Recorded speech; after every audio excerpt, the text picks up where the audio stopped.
Hello everyone and welcome back to Navis Nobilite. I am Captain Zelnick and today is the fabled transport option video. Now for all of you who are aficionados of miniature wargaming, you know that transport has always been a problem, and for Battlefleet Gothic it's much more of a problem.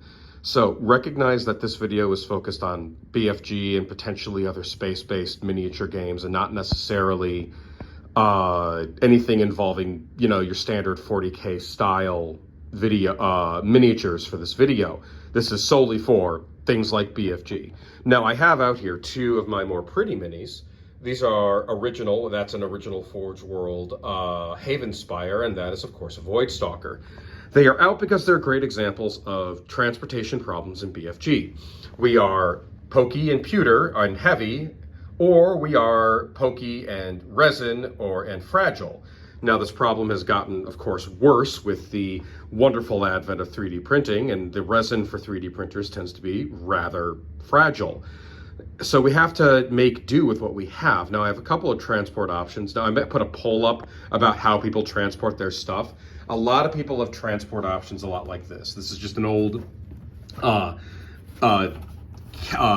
box for a gun part, but it has a nice foam inlay. But as you can see, it's not exactly the best transportation option for BFG. It doesn't actually hold anything down. Even when fully closed, it's not actually firmly down to prevent motion.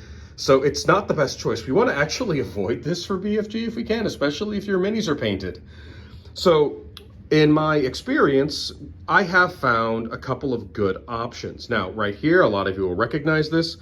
This is the Citadel Crusade box, and this is a pretty decent representation of a metal tray vertical transport box. This is the brand. I'm not going to say that in case I get flagged on YouTube for saying a slur.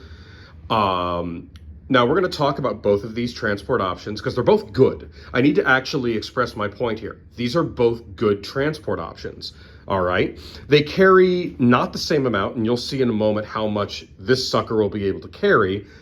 This will actually carry more, despite the fact that there's a size difference. But you'll understand why you may actually want to go with something like this over something like the Citadel.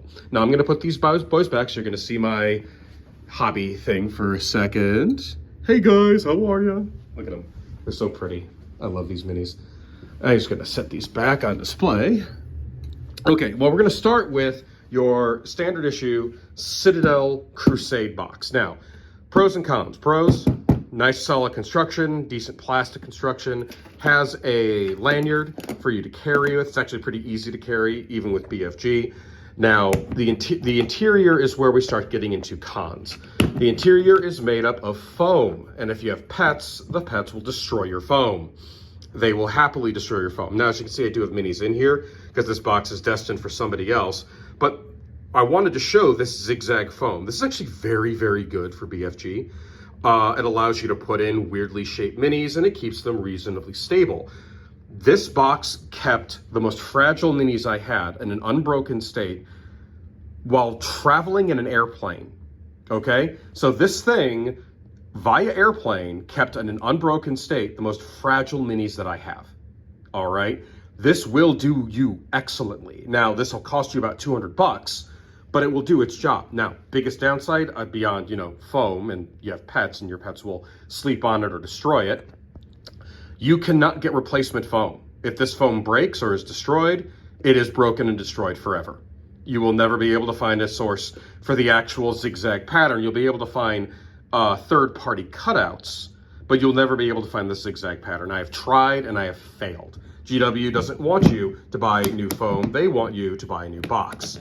Thank you, Games Workshop. So, knowing this, and that this is actually a good option because it's 200 bucks, everything's included, we now talk about its competition. Now I'm gonna change the orientation here.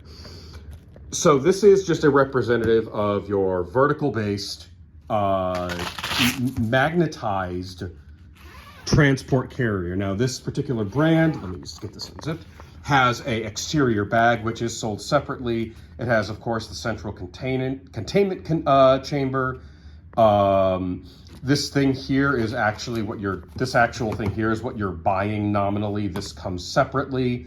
Now, while this is about $200 with everything included, this is about $130 just for this part, okay? It comes with the trays, and that's it. Now, there are versions with interior lighting. This one does have it. We'll talk about that. But it does not come with the exterior. The exterior, I'm just gonna come around, as you can see, has a lot of storage options, and it has backpack straps. Now, I will say this, I have used this. The backpack straps work very well. They're reasonably comfy, but you're still carrying a giant box on your back.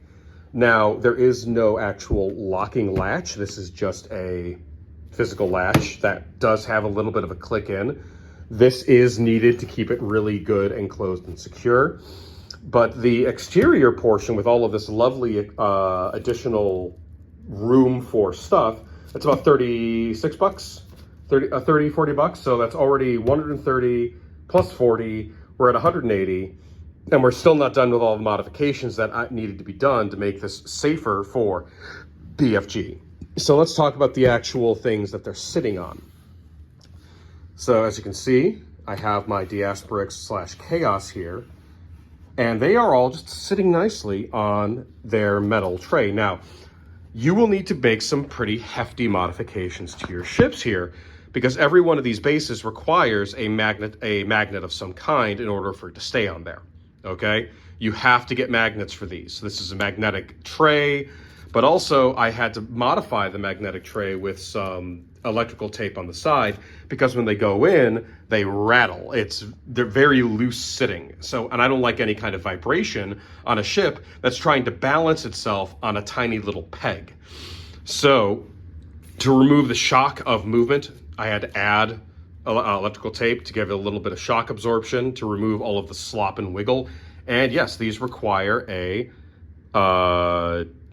magnet on the bottom. Now this is the Green Stuff World magnet attachment at 32 millimeter, I believe. 3.2 centimeter for the base. There's obviously one for the 60 millimeter one for the large base.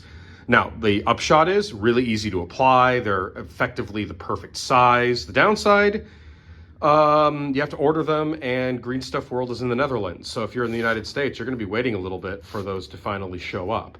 But the upside is, as you can see, they don't move. It's a really tight fit.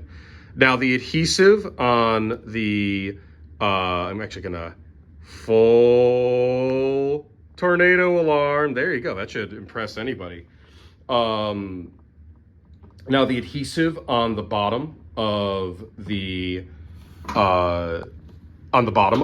is not necessarily the best. It's just a basic adhesive. So I added a dab of super glue onto mine to make absolutely sure that they behave themselves. I'm just going to show you here my Eldar, the super ultra mega fragile Eldar. Yep, as you can see, they all fit nicely on this tray. There's no slop, there's no slide. It works very, very well. And with that, there we go, it's beautiful. With 3 layers of electrical tape on each side, it behaves itself very nicely. Now, the reason why I'm personally recommending this, and this option over your standard issue GW case, is because all of your minis are kept in basically the one position where they're stable, which is standing up. Now, you will have to pay extra, a great deal extra for it, because you have to get the magnets, you have to get good enough magnets, you have to have the super glue, you need the electrical tape, you need the batteries if you got yourself the internal light, which I do have. I don't have the battery in because the battery draws. The lights are a very poor one, they have to draw. You have to do some modifications to the actual door. So here are the actual LED strips. I had to super glue these down because they were falling off because they're adhesive as shit. This is usually right along here, exposed wire, so I had to add electrical tape here to cover it up and make sure it didn't just fall out. So you have to do some modifications yourself to make sure that the thing doesn't, effectively isn't just a piece of shit. There are a lot of different brands. I actually don't mind this one and all the modifications that I had to make, because it's made out of good solid plastic. It has a decent, the lights actually are very well placed, and it looks really good when it's turned on. And it was easy to modify, and it was easy to work with. And the external bag casing is actually very sturdy and very well made. So I can't complain too hard, despite the fact that I do an awful lot of work. But overall, this will cost you, just through time, labor, modifications, and all the extra stuff you have to get, this will cost you probably just as much as this, okay? This is harder, but your minis are definitely in a position where they are less likely to break because they are in a position where they are supposed to be, as opposed to on their side or pressed up against foam. They're standing up, they're standing proud, they have good, strong magnets underneath. It's really, really solid. Now, an important thing, do not use neodymium magnets. Okay, I tested this. They will adhere, and they'll adhere strong, but because neodymium is so strong, it's going to interfere with other minis on the table, and it's going to push your minis around. So that's not what you want when you need things to be nice and accurate.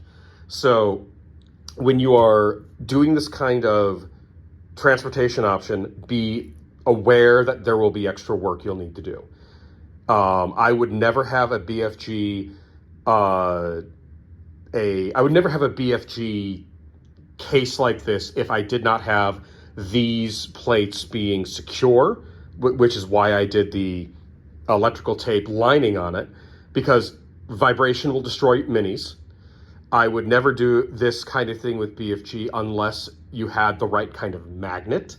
And I'm going to actually be doing a little bit more modification. I'm going to have 2 neodymium magnets in the back where I put all of the trays, so I have something that'll actually secure it to the back as well. Because if this is going on an airplane, and this is going on an airplane, I want to make sure that the vibration is not going to destroy everything inside of it. And it's all going to be sitting on its side in the overhead compartment. So it needs to be able to survive on its side, which is not ideal, with vibrations of an aircraft. So this is effectively your best options for transportation and safe mini keeping. As you can see, you actually have a lot of good storage options here. It's not as efficient as the Citadel because, foam allows you to really kind of compress your minis on multiple levels. You can probably, I have fit in here about 3,200 of Chaos and about 2,000 of Eldar. You can probably fit 3 fleets in here if you're really conservative with space, but typically you're going to be fitting maybe about two really big fleets or 3 medium-sized fleets.